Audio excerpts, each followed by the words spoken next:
للرجال الذين يعانون من تساقط الشعر نصائح عملية قبل فوات الأوان. لا تمشط شعرك بخشونة، فالتمشيط القاسي يخدش فروة الرأس وينزع الشعرة من جذورها تالفا الجريب.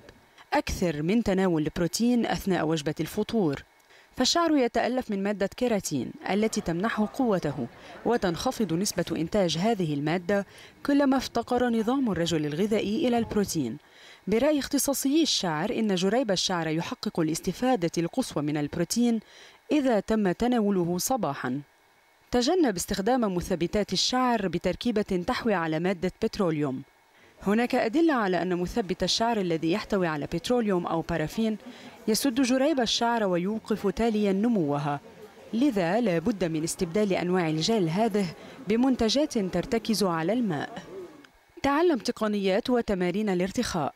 عندما يتعلق الأمر بالشعر يبدو الحديث عن كثرة إنتاج الهرمون الذكري أمرا إيجابيا، ولكن الواقع هو أن النسب العالية من تستوستيرون تجعل الشعر أرق، ويبدو الشعر تاليا منفصلا عن بعضه البعض. وإذا انكمش قطر الشعرة كثيرا يقف نموها تماما، وأجساد الرجال تفرز مزيدا من الهرمون الذكري كلما تعرضوا للإجهاد والتوتر. أكثر من تناول الجوز والفاكهة المجففة. نقص الحديد في الجسد يعيق نمو الشعر ويزيد من تساقطه، لذا يجب الإكثار من تناول اللحم الأحمر والخضروات والجوز والفاكهة المجففة.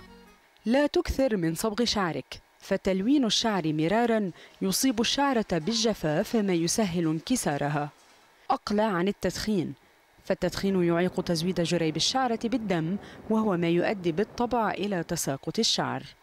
ديالا أبي زيد دويهي، العربية.